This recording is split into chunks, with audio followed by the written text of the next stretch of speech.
I don't think we can replace with AI. I trusted this thing for 4,900. Did you lose your fucking mind? That was the most annoying part for me. The future for the next 5 to 10 years is hybrid. It's humans and AI combined. The way for you to win in your business is you almost need to get to a point where you own a model and then your associates are training that model based on actual interactions with clients. That's how you win that AI part of the race. Can you get from a single console managing 20 clients to 100 clients? That's the goal. The most interesting end state is bringing agents inside legal departments of mid to big size companies so they no longer outsource all those billable hours to external firms at all. Just the GC is sitting there and he has 20 agents, one for litigation, one for privacy, one for trademarks and IP, one for contracts, like agents for all that stuff. Look, the founders are not attorneys, they're data scientists. If one counsel can manage 20 seed clients today, if you can get them to somehow manage 80 clients, the same counsel with AI, then you have a business with 50, 60, 70% earning margins. It's a bet. I'm laughing because it's like AI is the cure for everything now. And I know it's a bubble, but I think there is some truth. Okay, welcome back to Kristina's podcast, the show that we go into the real stories behind building and scaling companies that matter. I'm your host, Kristina Subbotina, founder of Lexi, legal partner for hundreds of high-growth companies built by ex-big law lawyers and powered by AI. Today, I'm joined by someone who has been on the side of the startup table. Founder, operator, VC, and now a solo capitalist. He's helped scale companies like Life360 from seed to IPO and backed over 100 startups, including Deel, HoneyBook, Placer.ai, and Tile. Itamar Novick. Did I pronounce it correctly? You did an amazing job in pronouncing my name. So glad to be here. So excited to be on your pod. And thanks for all the listeners out there. Thank you. Itamar Novick is the founder and solo GP of Recursive Ventures, a pre-seed fund focused on AI, obviously, and emerging tech startups. How original. I'm kidding. Yeah, but I've been doing it for a decade. And now everybody is like doing And more of it. everyone says I've been doing it for decades. Let me tell you. Did you invest in Web3 before? Like, tell me No, the truth. no Web3 investments, but I did Placer.ai back in 2016. Oh So wow. I Okay. actually have a track record that shows that I've been investing in AI for. Anyway, Okay, I trust you. And you were recognized by Business Insider as a top 100 global seed investor. You bring a wealth of experience and insight into what it takes to build an enduring company. And whether a first time founder or a seasoned entrepreneur, today's conversation is packed with actionable insights and hard earned wisdom. Today, we're going to discuss legal AI and how AI shapes legal in startups, in venture capital, law firms. Itamar invested in one of the legal tech companies, and I'm building a legal tech company, specifically law firm. So honestly, Itamar is the first venture investor I've met who invested in a full stack AI law firm, which is just, honey to my soul because very few people understand and believe in venture scale. So we're going to go through that. I should have met you and invested in you before. Now I have a conflict, That's yeah. The sequencing was done wrong here. But to be very honest, I believe in abundance. That's why when you said, like, I don't know whether I'm gonna be talking about that, dude. I am like open book. I think experienced founders at some point they start shouting from the roof. Here is what I'm doing. You like want people to pay attention to you, and that is my superpower. I'm very authentic, and I share. Like today, I shared my story with the like divorcing the CTO because nothing was delivered. Founders don't share that, but I'm like, I'm a founder who sells legal. Let me share that, how I handled everything. So like I'm very transparent about it, and I believe that Symphony's AI success, it will contribute to my success and vice versa because it's a bet, right? Like just because you and I believe in that, it doesn't mean this bet will play out. But I did my math. I have the conviction. This is my life's work, so it better work. And I'm happy that Not work. I'm, I'll, I'm I'll pulsing I'll you on make that. it work. But I'm happy that others are doing the same. And like I'm always exchanging notes with other legal tech AI founders because idea is one thing. We can just here we're all aligned, but at the end of the day, I need to go and execute. I need to get to 80% done by AI, 20% by human.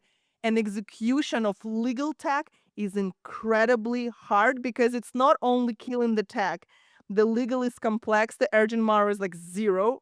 So that's why, like, yeah, I'm screaming from the roof. Good for you. Good for you. Keep going at it. Absolutely. So, yeah, so at Recursive Ventures, I'm a solo capitalist, which means that I hope I'm the best partner you can have for the journey when you're starting your pre-seed company. Oh. I'm not going to throw you at some associate. You're not going to have firm You don't politics. have an associate. Not an But associate. will I'm you send me to your AI? Like, will it be like, Kristina, talk to my AI? But the AI is an extension of me, so you're getting me. And when you're getting me on your side, I'm gonna be your co-pilot for anything that has to do with, getting your company from 0 to 1, getting it funded in the next rounds, and so on and so forth. That's my specialty. And instead of sending you to an associate or bring you into like random partners meetings or all that stuff, we're just gonna focus on moving your company as quick as it can move, moving it forward and scaling it. And that's what I'm excited about. As Christina mentioned, I'm a repeat entrepreneur myself. I've helped take my last company, Life 360, from seed to IPO and beyond. And it's not the first time that I've done significant work in that space. So I've really been in the founder's shoes, and I empathize deeply with what founders have to go through, which is why I'm the non-VC VC.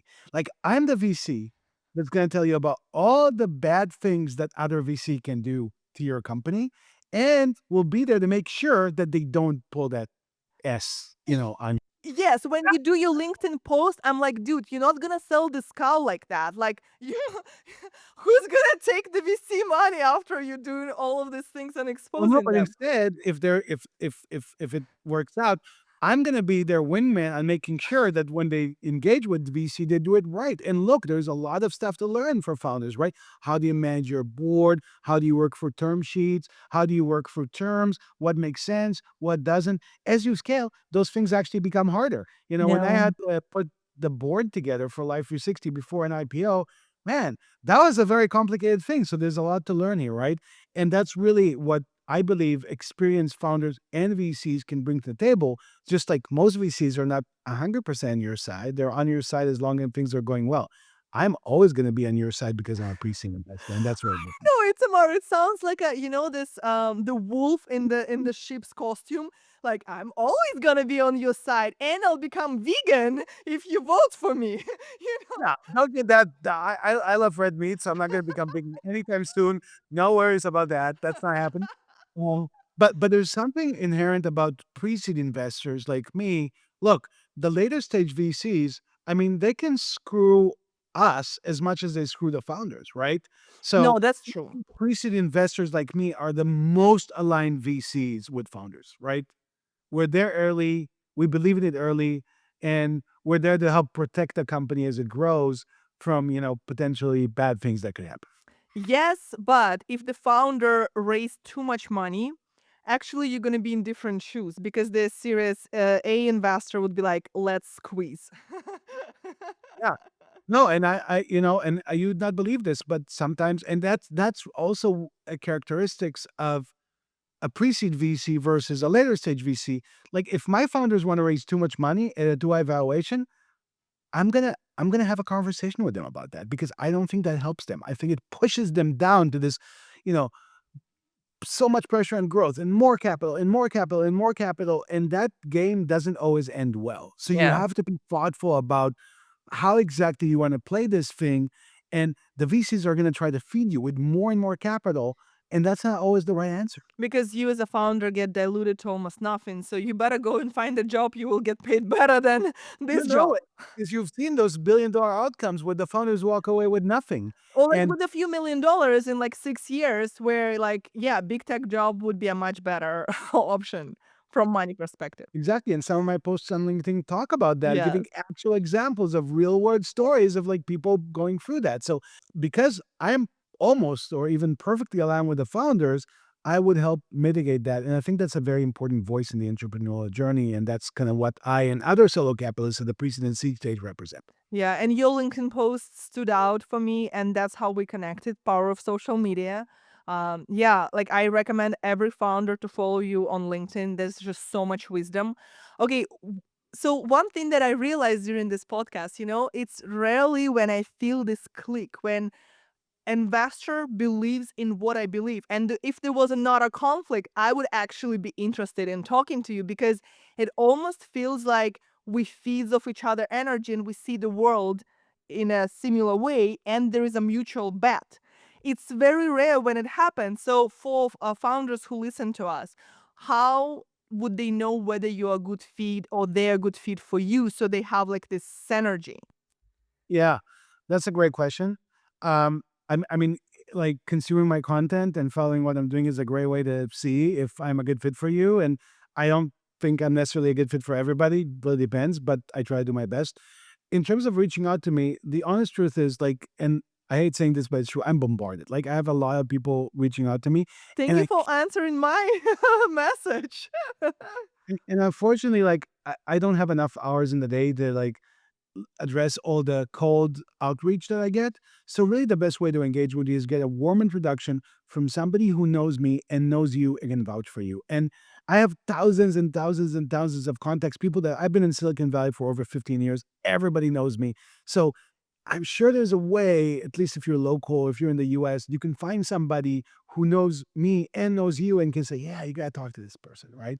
Um, and that would be the way to, reach out to me is through a warm introduction. It's the only way to really get my attention, unfortunately. I wish I could talk with everybody. It's Yeah. just Yeah, I there's only stopped taking calls with non-clients, non-potential clients, because I can't.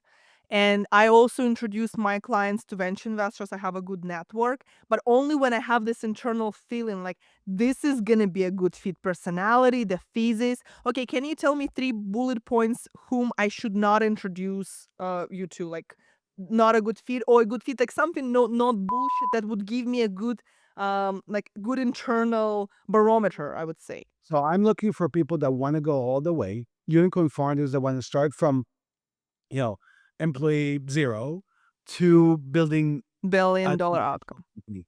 Like, going public and like if somebody wants to stop along the way at like sell their company for $20 million in a retention package, Not a good I fit. respect that. I think it's entirely legitimate. It's just it doesn't really fit my model, right? It's not really for VC, and it's great.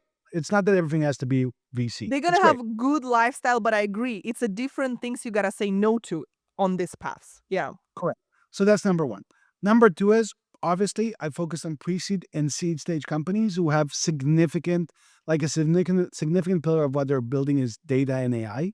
So if you're not doing that, if you're doing, you know, stuff in hardware or in semiconductors or like stuff that's not really software, and then it's not for me just because I don't know enough to be dangerous in those areas. Yeah. And there's other people that are so much smarter than me. So like, why go talk to them? So it's gonna be a fit from like a stage and sort of vertical kind of thing.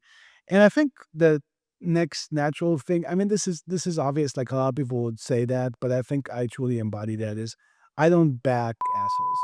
Like it's a person I don't need to invest. Like, yeah, I run a fund and my LPs trust me to do the best for them. But like I wouldn't work with somebody that I don't personally feel like I can admire and like. And I think, if somebody is not really a good person, then eventually it will blow up. Like eventually people won't want to work for them, customers are gonna leave. Like it's not gonna work, right? So I try to, partner with good people that do good things and have good intentions in mind. Here, I just wanted to get to know you because it's so interesting. So I met you on LinkedIn, and your posts are really great.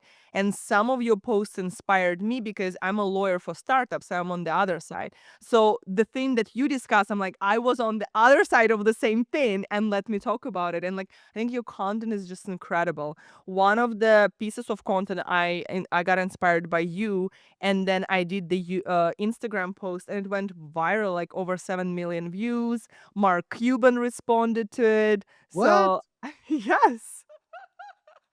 That is amazing. You had 7 million views on a single post? Yeah, yeah, but I go viral on Instagram frequently. So Oh, it was Instagram, not LinkedIn. Not LinkedIn, it was Instagram is Instagram. so different. Like on It is Instagram, so you can different. go much bigger. LinkedIn is hard to get. 7 million views on LinkedIn is crazy for a single Yeah, post. I actually don't know how to get 7 million views. I don't think I've ever gotten even a million. Wait, but you're on Instagram and you're doing stuff with like pods or like shorts, and it's like and it's working for you, like reels kind of thing. So, like, to give you a small story about me, so you know, so I've been a corporate lawyer for almost a decade.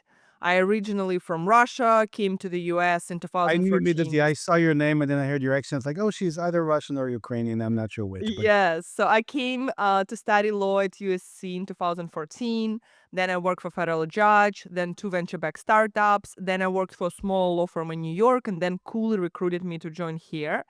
And so after leaving Big Law, I started actually one of my clients at that time. He was a general partner at A16Z. He was pushing me like, Christina, he's like, you're a star, you have to do something. So he's been sending me like content ideas and just pushing me to do it. And his hypothesis was founders, not hypothesis, it's actually fact. Founders don't know what they don't know until it's too late. So his idea for me was like, just educate and find the way that gets to the founders where they are. And it's not, blog posts, it's not like the lengthy, complex legal things because no one has time for that. So I was experimenting. Like the first TikTok, I started like the first video got viral about me leaving Big Law and started my own thing. Then I started posting there. TikTok was performing well. Then Instagram, because on Instagram I have incredible quality of followers, like all of the top-notch founders, investors. LinkedIn is good for selling, but like Instagram, like the quality of my following is incredible.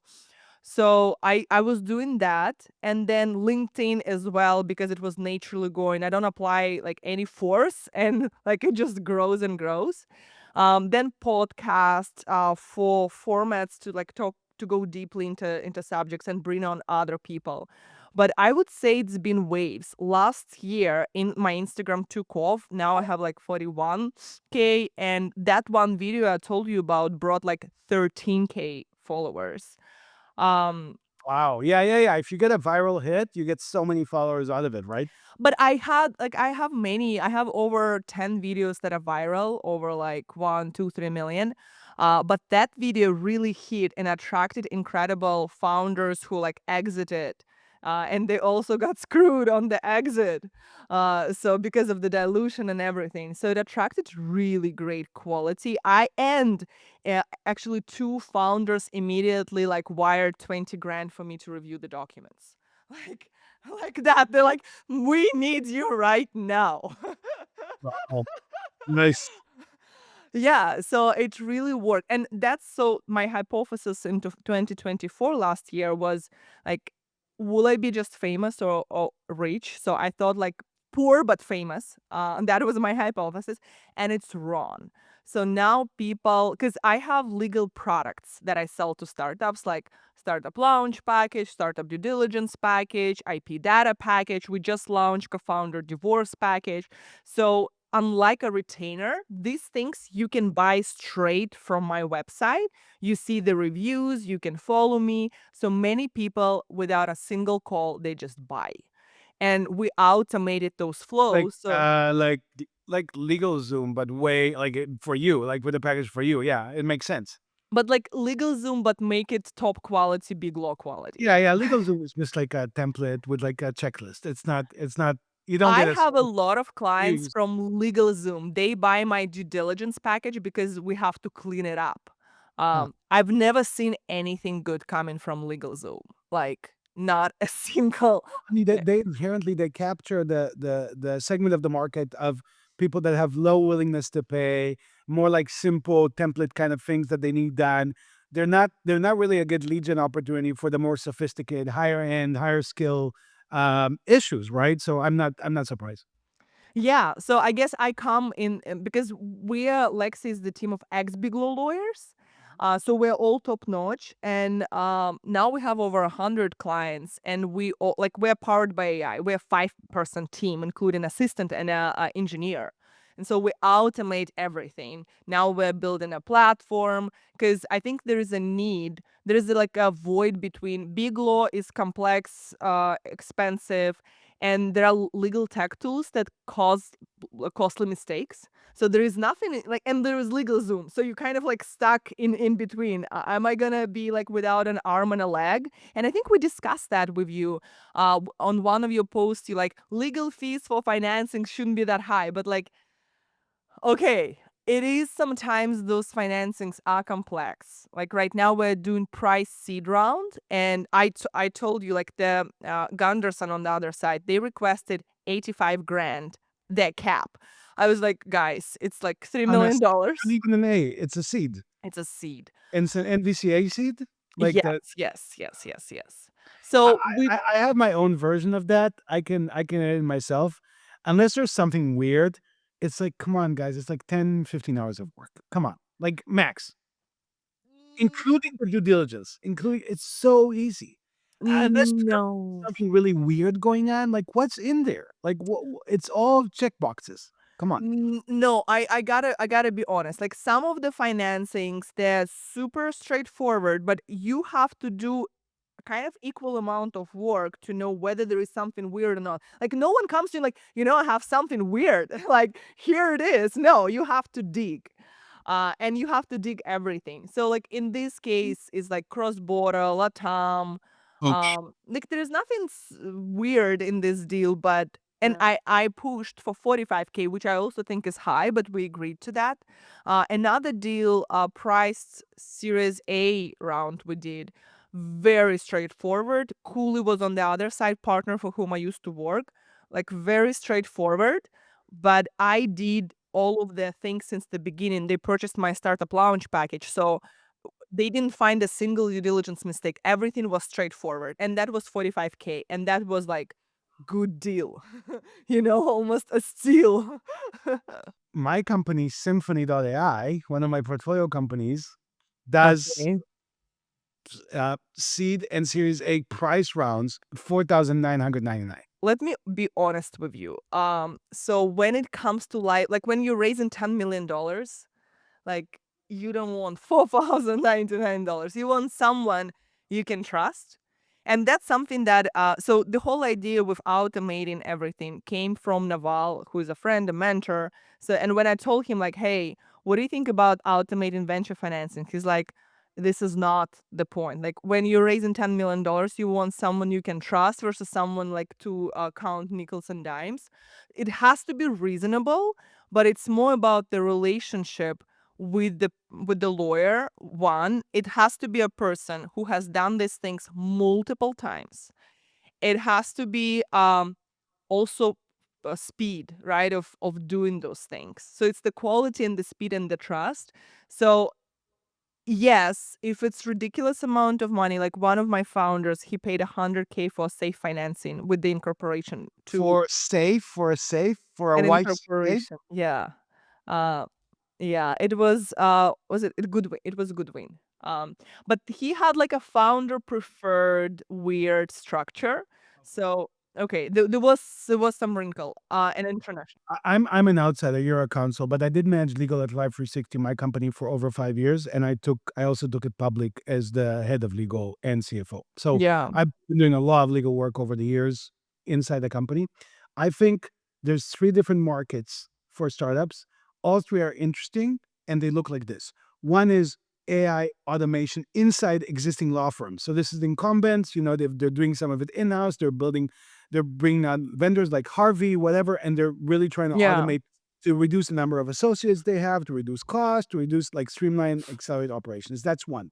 That is the least interesting opportunity in legal. For Then there's me. two other interesting opportunities in legal. Okay. This one that we're talking about, which is services software, new age law firms, everything is done with AI, where a single legal counsel, instead of handling, let's say, 20 clients or 30 clients, they could be handling 100 or 150.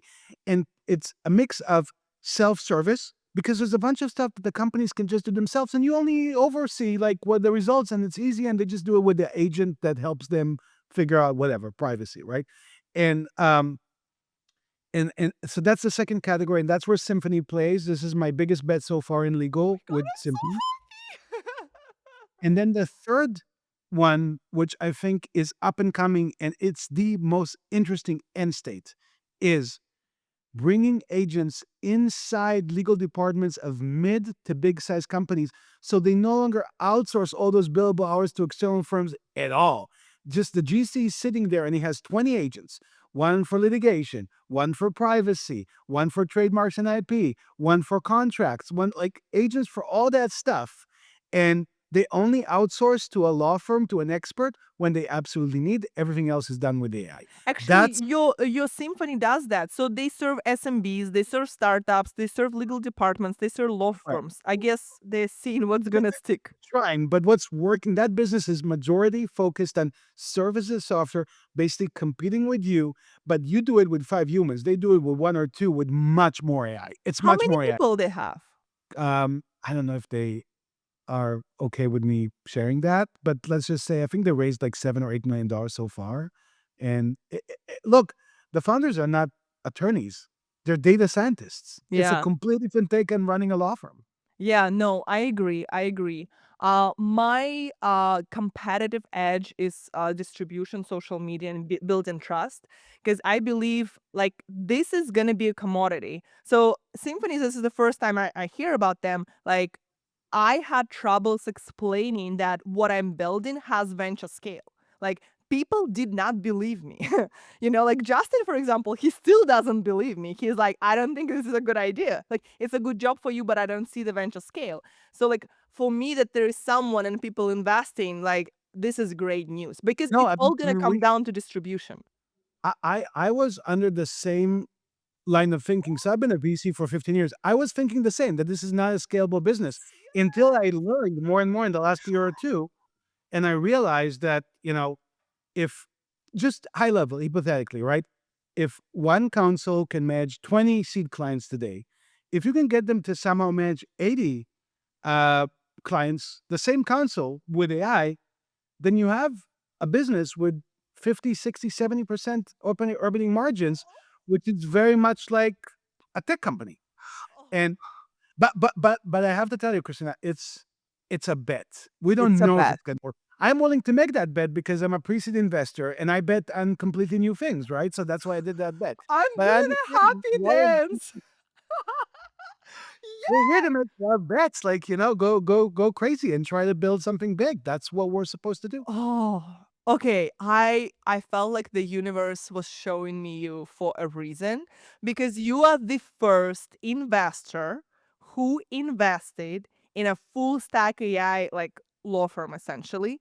I have not talked with my mouth with anyone else who did that. They're like, Christina, yeah, like we see what you're doing, like really not sure this is the direction. Well, prove them wrong, Kristen. We'll prove them all wrong. But that's what It, I'm doing, and I'm so grateful for this that we have this because my math. So Cooley, for example, and Cooley doesn't make like the most money. They make like over $2 billion a year. Then we have like Kirkland. I think if I'm not mistaken, 7 or something. I was like, dudes, just give me 100 million ARR. Like like you take your bill. I just need a little piece, like a no, hundred million.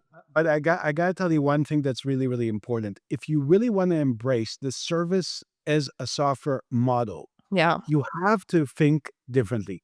You Tell have me. to have a different philosophical approach within the organization, which is you need to ruthlessly automate with AI everything that you do nonstop. And you should measure your employees and their ability to leverage AI, engage with AI, constantly think about automating whatever they do with AI. And you should measure them and your KPIs internally. So for example, if you run a software company, let's say it's a software as a SaaS company, right? You measure ARR. That's the most important thing. I think for services as software companies, obviously revenue is important, but the second most important thing is efficiency, is productivity. Like, can you get from a single console managing 20 clients to 100 clients? That's the goal. Internally, figure out how to do that. That's the philosophy that's going to drive your company to success. And it's very different than what most founders and most VCs know how to do. how to build. Thank you. And that's exactly how I'm doing it. So that just suits my personality because I worked at big law. That's something that was the most annoying part for me. That like you billing hourly. So it's good for you to do signature packets every time, but I'm a human. I'm tired of that. So to give you an example of what we've achieved. So we automated, for example, startup launch package, and it includes much more than just incorporation, from 5 hours to 1 hour. And that allowed my associate to handle a bunch of those plus a bunch of like other work. Now Of we're course. automating due diligence. And that's what's exactly I'm doing. Like when I see how my associates bill, like for example, if a side letter, it's fine to draft it for like hour and a half, but I'm like, dude, the client is okay paying, but I see you didn't use AI. Like, why did it take you more than an hour to Yeah, draft a with side letter? the I do my own. I use Symphony for my fund, and I do a bunch of the work myself, so I save them time. I mean, with OpenAI, a side letter for a safe, I do that in 5-10 minutes. I Yeah. just take a standard side letter that I have. I ask the AI to make all the high level changes I need. Yes, MFN, no MFN, information rights like this, like that, whatever is in the side letter, and I get it done. And then I just lob it over the Symphony. So another AI checks it. And in worst case, I can also have the human sort of check just to make sure. And I'm done. It shouldn't take an hour and a half with the AI. And but that's the thing. When I told him that, he's like, "Yeah, you're right. Like next time I'll do it." But that's the reason why I'm building the law firm versus selling, because it's selling to law firms because it's about adoption. Lawyers are over they just over jumped with the work. So you have to take a step back and think like, okay, what is my stack? How do I use it? So like when I was at Cooley, for example, although there was some software like Litera, for example, for closings, I was like, I'm too busy to learn it. My assistant, you can do it. Like, I don't care. I'm too busy because I'm billing by the hour. So while I'm learning this software, like, who's gonna pay me for that? Like, for that learning. So that's why I believe in that, and that's why I'm doing it as a founder. My incentives are aligned. And it's not that easy to make your lawyers use and think differently. That's why my team is small. But that's exactly my point on how to build your organization right. The kind of people you want to hire are people like, I almost tell them in Symphony, it's funny. It's like, you want to hire lawyers that want to make sure that they no longer have a job. Like that the AI basically Yes. replaces them. If they're not really intensively thinking about how do I automate every single thing that I do, and they're not really embracing this, they shouldn't be working for you. They can go work at a traditional law firm. That's not what Yes. you're trying to do. So it's a It's a mindset difference mindset. that you have to hire the people you want the people that really want to make this difference. They're like, maybe like you, they're like, why are we doing all this stupid stuff in traditional incumbent law firms? We know we can make this so much better. Let's build something better that's different. And the first step is me automating everything with AI, right? Those are the people you want to hire. Yes, but and I'll tell you, this is the thing. Like, I've always been unusual lawyer, and when I was leaving Cooley, I didn't mean to start a law firm. I wanted to be a venture investor. And so Mm. what it come down to, like, so Hustle Fund, like A16Z, they were my mentors. So they're like, okay, in the thesis, I was like, we wrote my thesis, and they're like, but it doesn't matter. What matters is the proprietary deal flow. Why founders will come to you. So they would come to me for legal. And two of my clients, I have equity in them. So I was like, okay, it seems like I'm stuck in law. Like, I cannot get out of it. And that's when I started thinking, okay, how do I make it pleasurable for me? So I'm excited. But you have to understand that good lawyers, attention to detail, practical, like their mindset is a bit different than mine. So finding those people who are excellent at their job, just because a lawyer is good with automations, like, I don't care if the law is not good. I don't care the plate. If the sausage is not good, Sure. I don't care No, about the people are plate. good lawyers. I agree.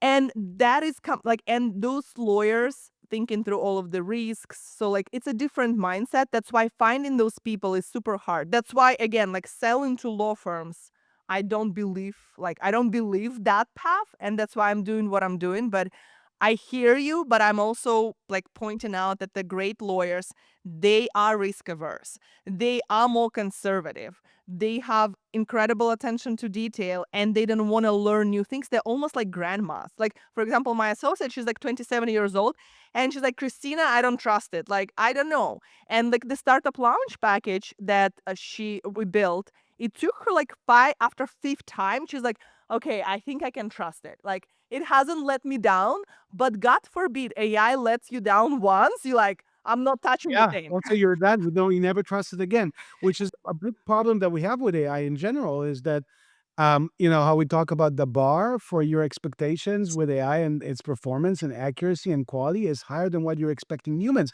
We're seeing this in practice with autonomous vehicles as an example, right? Where it's Yes. like you would let somebody drive on the street because they're human, because you kind of trust their discretion, which might not be there or might not. And you have AI that's driving better than that human, and yet we're not like as a society, we're not letting that AI take over and actually drive because we are asking for a higher bar, like less accidents than what humans do, right? Yeah.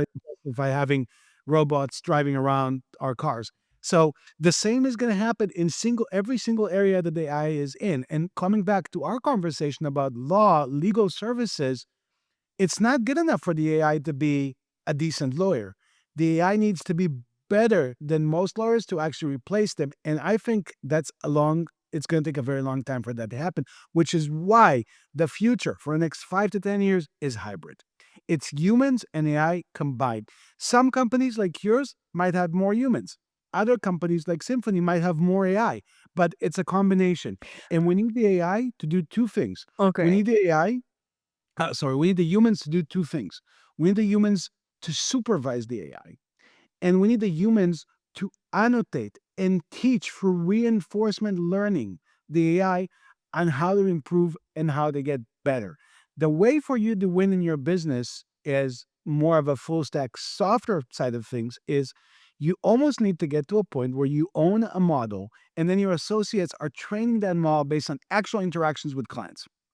That's how you win that AI part of the race. Now, if you want to win the human type of the race and take Cooley out of business because you have a better law firm, you can with automation.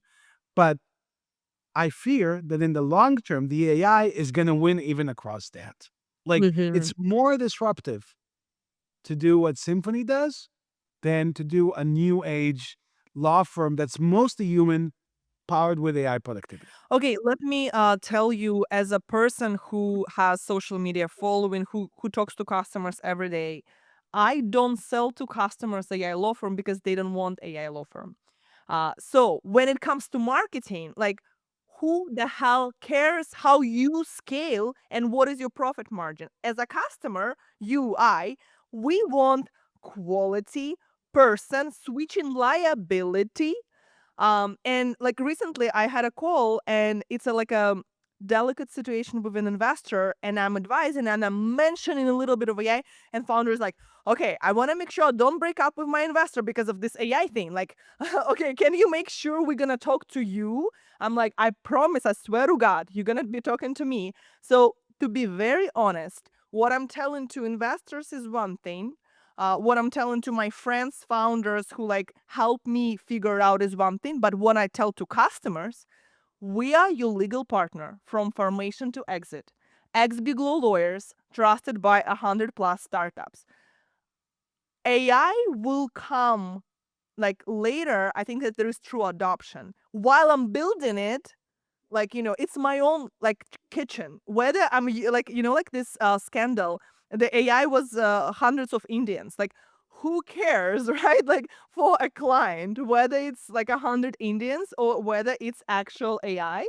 So that's the thing that I think in the long run, it's all about distribution. If knowledge, software become commodity, it's whoever you trust. And my biggest bet is the social media.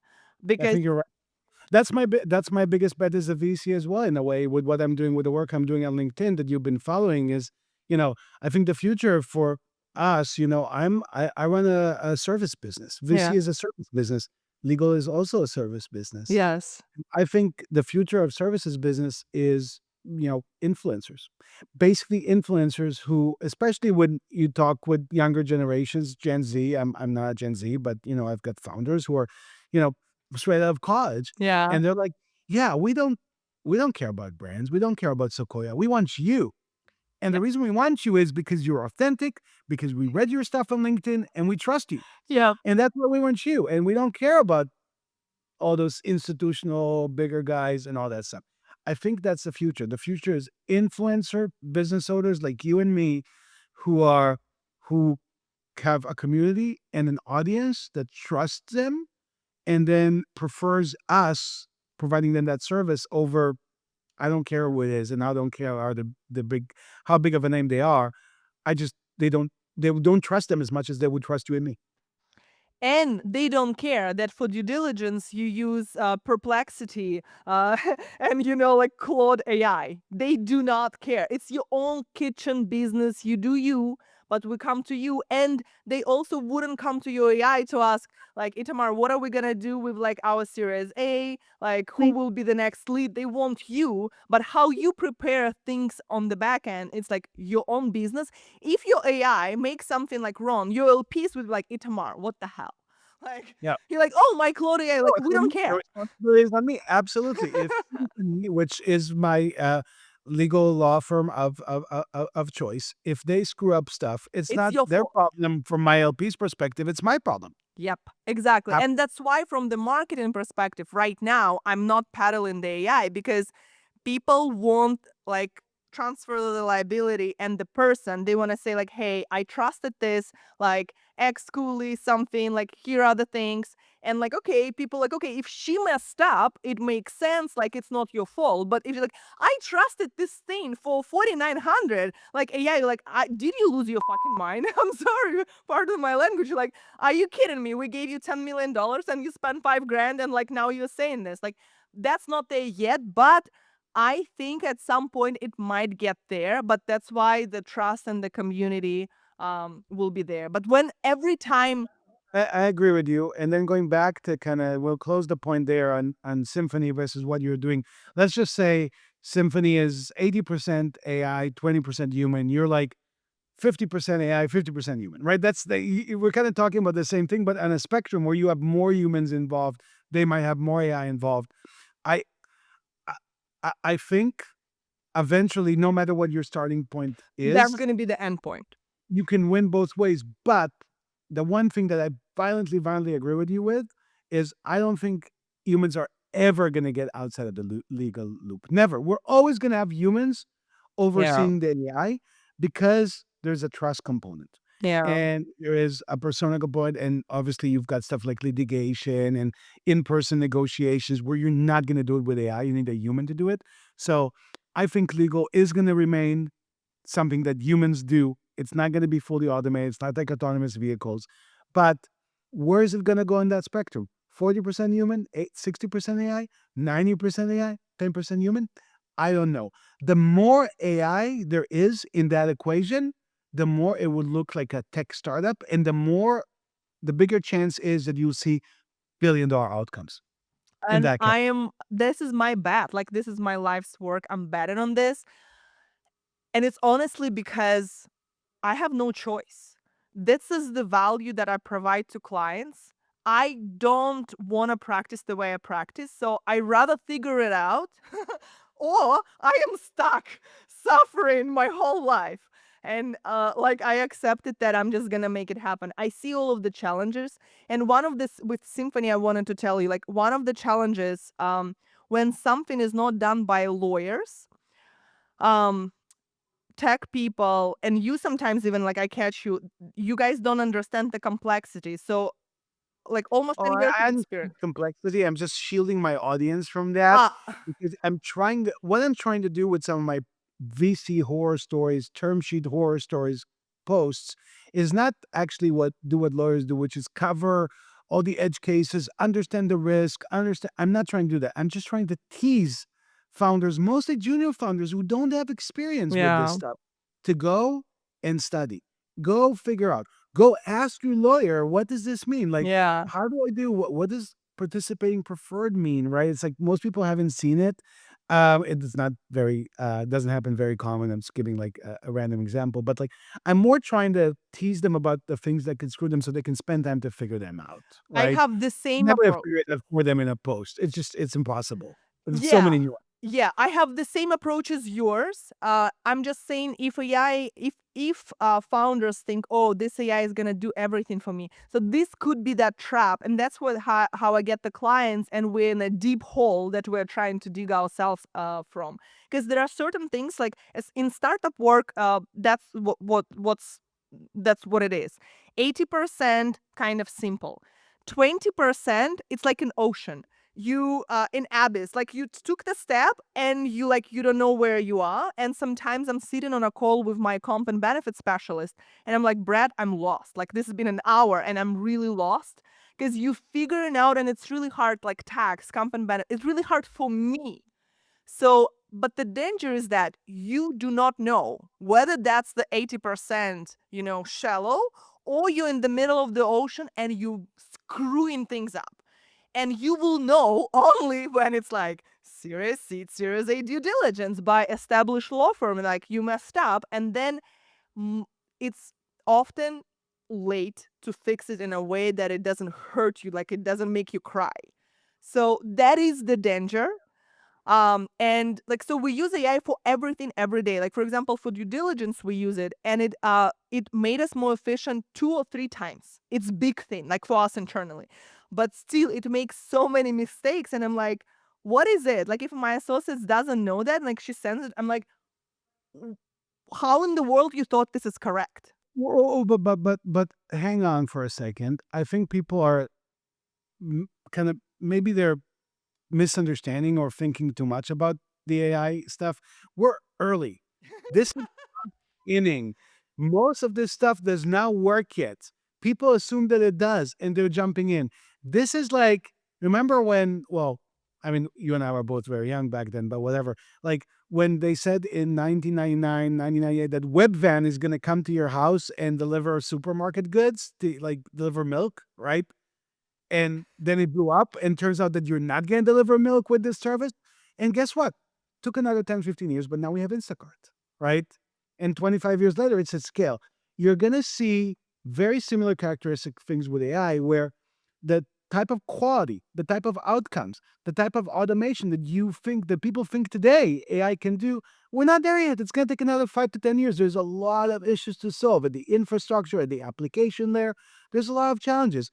The biggest challenge, though, Tell that me. we haven't figured out that we've just started to touch on is having people switch from thinking about AI as a deterministic computer system to what it really is, which is a probabilistic system. That means that there's very high odds, there's a very high chance that this thing is right, but it's not always right. So you really have, as a human, you need the right user experience. You need the right mindset. You need the right approach so you can really understand when you should QA the AI and when it's okay, good to go. It does need human intervention. You need to understand where to insert humans in the loop. Is it here? Is there? Where do you stop the agent and say, nope, give me a report. Where are you at? Nope, wrong, right, keep doing this, no, don't do that, whatever. Like that, that kind of human machine interface that Yeah. we need to teach humans, we need to build the right user experiences to help humans do well doesn't exist yet. So we need to fix the AI and we need to understand what is the right human machine interaction model in the age of probabilistic compute. And because it's both training humans and it's improving technology, it's going to take a while. Yeah, it's gonna take a while, but what already has shifted in a way we practice law at Lexi, we are prompt engineers actually. So I remember, when I was a kid, I used to go to library. Then no one goes to library. You have that online. Then, legal research. You go to like LexisNexis. Now it's truly the right prompt that you write with all of the citations. Boom, and it implements. But that change, like even with Lexi, like I remember the beginning, and now we shifted. Like now, it used to be before you ask questions, you do research, you copy paste. Now you really think hard about the prompt. You don't sit and draft anymore. You sit and think, okay, what is my prompt? So I Mm-hmm. think the Yeah. way law is practiced is changing, but it requires self-aware human beings with open mind, also with good skills and like this, the training, the legal training. It allows me to see yes, no, but for humans who are not lawyers, it's almost impossible to know is it right, is it wrong. And I think Mhm. that peace of mind, you will pay for it. You will pay for a lawyer human to say good or like not good. Absolutely. I violently agree with you. That's exactly why I said that I think humans are going to keep practicing law between now and the end of eternity to a certain um but I think increasingly those humans are going to become cyborgs. Like I'm actually you are like yeah, I'm exactly. the You are solo I'm the GP. VC cyborg. Exactly. I'm the AI VC. That's exactly what I'm, and you'll see more and more of that coming out of me and Recursive Ventures. Like, I have an avatar in the works that's going to talk directly to founders and help give them advice on fundraising rounds. I've got a lot of automation happening in my venture firm. Like market research, like all the work that I used to do when I was a junior, like an associate in a big Yes. law in a big venture firm on Sand Hill Road. And the partner would come to me and say, Itamar, do market research and go to market and competitive landscape, all that stuff. I do all that today with AI, and I don't need Yeah, to hire an associate. And guess what? It's pretty good. it's pretty Um, good. so I think that's kind of where we're headed, and that's why I also believe that in my space, I'm a solo capitalist, I'm a solo GP. Um, I believe that I can 10x myself to the point that I can deploy capital as effectively as a big venture firm. And that's the future. That's the future. And that's what my customers want. That's what the founders want. They don't want like to come into a room with like, a 20 people investment committee, Monday morning meeting, and there's like a bunch of people. Why would somebody who has no clue about what they're building, let's say you're a B2B company Yeah. and there's a consumer VC sitting there and they're making a vote on this startup. It's like, why? They don't even know what we're talking about here. They're a consumer VC. This is a B2B company. So I think that the future, like what we said in legal, in venture capital, is about people like me, solo capitalists who eventually like essentially become cyborgs. But And that's what I also let's a little challenge this. So see. yeah, it's good for your customers who are LPs.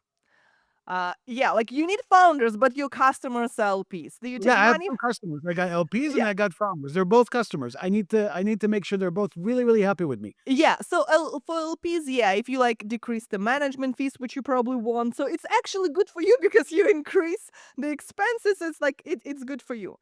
But for founders, like you you've been an operator, you've been an investor, so you have your own experience. But someone might have experience, I don't know, in marketing and building product or something else, and they would bring value that like AI cannot bring. You always want to pay for experience of a person who's done it for 10, 20 years, condensed, and tells you the story.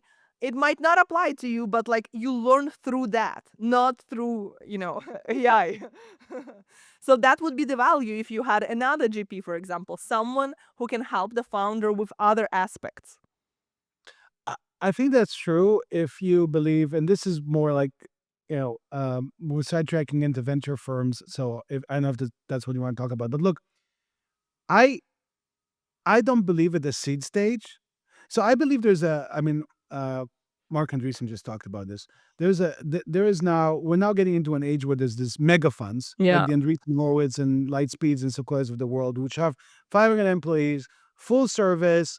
They do everything, all the stages, everything like big investment banks back in the day. And then there's like expert specialist at the early stage seed, which is what I do, right? Seed Yeah. fund. And then there's everything in the middle, which I think they're kind of stuck and they're going to have a hard time. But putting that aside for a second, for a seed fund like mine, I actually, I'm not sure I believe in the full service model. Like, I don't think the founder should come to me for marketing advice. And I don't think I should hire somebody to give them that marketing Because advice. whoever you hire is not going to be the world's top person. If that marketing person started a fund, yeah, likely they're the world's top person, but it's not you. I think seed VCs like me should do very simple, clear, distinct things that they know how to do best, which is one, arrange financing. And this is not just the financing when you invest, this is follow on. That's what I specialize in. I've helped over 50 of my companies raise their Series A and beyond, billions of dollars raised through introductions I make, narratives that I sharpen on their decks, the process I help them create to raise their money, the back channels, all the work that I do to help my companies raise. And it's really, really important. I want my founders to come to me whenever they need capital, whenever they want to ramp up, wherever they want to scale up. I want them to call me first, and I would be their co-pilot, their wingman to raise their next round. Wingman. That's what they do, right? Um, so that's one value proposition. The other value proposition is, folks like me who, I'm a repeat entrepreneur and startup exec who's taken my last company public and it's now traded at $5 billion market cap. I've been through all of this from seed to IPO, right? Myself. So the founders, even at the seed stage, you need a sounding board like me, right? Oh, what do I do here? What do I do there? How do I manage my VCs who are coming in? How do I manage my board? How do I have like those type of questions? People that have been there, done that, have the experience can weigh in and help. That's not a full service firm. I'm not offering a hiring manager for my startups like Andreessen Horowitz does. I think that belongs to that second category. So, and the last thing that folks like me offer is we're training entrepreneurs. That's what we're doing, right? Like I'm spending time with my entrepreneurs, like, here's how you do this, here's how you do that, here's how you think about this stuff, right? And the world needs people like us that can train, especially younger entrepreneurs, on that journey to build big companies, right? And that's why we're always going to exist. I don't think we can be replaced with AI, but I think with AI, I can, maybe manage 3x more companies than I manage today, right? Because it's going to help me get them so productive that can help more people do more deals and be effective. Hiring operating partners and GPs to help them with like full services stuff, I don't think that's interesting for seed at all. I'll leave that to Andreessen Horowitz and good luck, right? Yeah. Um, different asset classes. The one that I manage pre-seed and seed, and the one that later stage VCs manage, I see them as like almost like two different businesses. Yes, we're both VCs, but we're in a different business. No, I agree with you. And I recently interviewed Martin Tobias. He's also pre-seed. And you like exactly, he helps to connect, but also he's an operator. So he shares his own experience. And I agree. And I actually liked his model. He's like, if you raise your pre-seed seed, just get the investors from different areas to actually help you. Like maybe someone is amazing at marketing, go to market, and like you basically assemble the world's best team. You just need advisors. You don't really need full-time people, and you can't afford hiring the best in the world full-time people in your seed. Especially not early, Yeah, exactly. You don't have exactly. the resources, you don't, yeah, that's So true. your venture investors, that's the world's best at something, and I agree with you. And I think So what I'm one of the world's best at helping my companies raise the next round. next round. That's my superpower. I keep telling founders, look, if you know how to raise all this money yourself, you might not need me as much. What I'm good at is I will get you your Series A. Obviously, if the business is Not doing well, very then what bad, can then you do? there's nothing I can do. But if it's anywhere from okay to like awesome, I got you.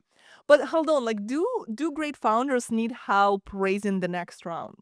Absolutely, because there's asymmetry in this thing, right? And it's not just raising the next round, it's everything. It's like, what's the narrative of this company? What kind of KPIs do you need to hit? Who are the right investors for you? How do you back channel them to make sure, like all those questions? And then, obviously, when you get to a term sheet, all the stuff that we keep talking about over LinkedIn, like the VC horror stories. Yes, the reason is there is a complete asymmetry in this business. VCs like me, we do deals all the time. Founders don't. They do it once a year, once every 2 years. Maybe they've done it only a few times. People like you on the legal side, they also do it every day, like VCs. So we have this information asymmetry Yeah. where we know what to do and the founders don't, and that's why they need somebody like me who can help bridge the gap. You're right. You're right. And I just had this question, like, do you think something in the VC is changing that you no longer need to raise all the freaking time? That now you can build a business faster with less people, so you don't need to raise every year how you used to. Absolutely. I think we're entering into an age where we're going to see more and more companies doing either bootstrapping or, honestly, what I'm more interested in, seed strapping, which is conceptually this idea of And you're gonna love what I'm gonna do, because one of the next things I'm gonna do, I'm hoping to do it next month, but maybe it'll take a little bit more time, is I'm gonna produce a competing set of documents to the Y Combinator safe that specifically addresses seed strapping. Companies who are raising a seed but never want to raise a preferred round. That's it. They're just Okay, doing. I am on board. Like, if you need any help with that, like, I'm happy. Because I haven't raised a single dollar. I'm Let, bootstrapped. let's work on that together. I have one friend who's a legal counsel for startups that's helping me out, but I'm very curious to work on that with you, because I think we're going to see this new generation of companies who are going to raise a few $1 million just to get off the ground That is from. my plan. That is truly my plan, because I'm behind the scenes and I'm like, these founders with these big like names, like raise this and that. I'm like, you dilute it to almost nothing. You don't have the control. I don't want your life. I want to actually have have my cake and eat it too. And that's what Mark Cuban said. Like, to my video, he's like, I've seen $1 billion exits with founders owning just a couple of millions. And I'm like, I'm not doing that shit. Like, I'm not signing for. I think that's like the breakthrough is, and this is not the mega funds hate this, right? Like if you're Andreessen Horowitz, you just raised a $7 billion, fund. What are you gonna do with that fund when people like me are gonna give people like you $2 million, and on the other side of this thing, 10 years from now, you're doing an IPO without having more external capital. And why can you do that? Mix of things. One, obviously AI. Now you can really automate. So like what traditionally Sorry, in, I'm in laughing because it's like AI is the cure for everything now, and I know it's a bubble, but I think there is some truth. Yeah, it's gonna take time. The bubble will grow and then it will burst, but the underlying truth is gonna stay, and that is that in the future, you're gonna be able to build software with probably half the number of engineers, if not less. In the future, you're gonna be able to do sales where a lot of the SDR work is being automated with AI, and eventually also the actual sales work is gonna be somewhat automated with AI. In places like legal, you'll be able to probably do an amazing legal practice with 20, 30% humans and 70% AI, right? That My bet combination. is 50 people, 50 lawyers, 250 million ARR. You might be right. I'm with you on that. But then when you look at all those things, you're like, wait, why do I need to raise $100 million? Why? But how are you gonna help founders raise Series A if you like anti-VC? Honestly, like you, like I would assume if I was like A16, I was like, who is this guy? Like, what Yeah, is happening? Can he shut I up? don't think they're scared about me. They know me well. I have partnered with them multiple times. I'm one of the first investors in Deel, and Andreessen Horowitz followed after me, so all that. But like I I don't think they're gonna go away. I think most companies, startups are gonna remain similar to the traditional path that we know, like they're gonna grow that way. But increasingly there's gonna be more and more seed strapping. I And love it. and for me as a VC who's trying to break out of the mold, trying to like experiment with new ideas and new business models, that's interesting. And they're welcome to stay in the old world that works for them, and everything's going to keep working, while you and me are going to break the bank. That's true. And there's no right or wrong. It shouldn't be like only this or that. It just like now you can do what you, because I always felt that there is something in the model that doesn't fit me personally as a Christina. Nothing wrong with it. I think just it's not for me. And I was in minority. Like, very few people would understand me. Like, Naval was like honestly the only person who like understands what I'm talking about. And like now I feel more and more people, but it's still minority. Perfect. I love it. Itamar Novick, thank you so much for this conversation. It went unplanned, but it's like the best things in the world. Like, I did not plan, I didn't know you would know a thing about legal. And so that's why all of the questions that I prepared, they went out of the window because we had like this chemistry on the topic. Wow, I did not expect it at all. Oh, it's good to talk to you, Christina. Thank you so much Thank for you so having much, me. Itamar. And I'm happy to also do this again later on in our journey and learn more and find ways to work together.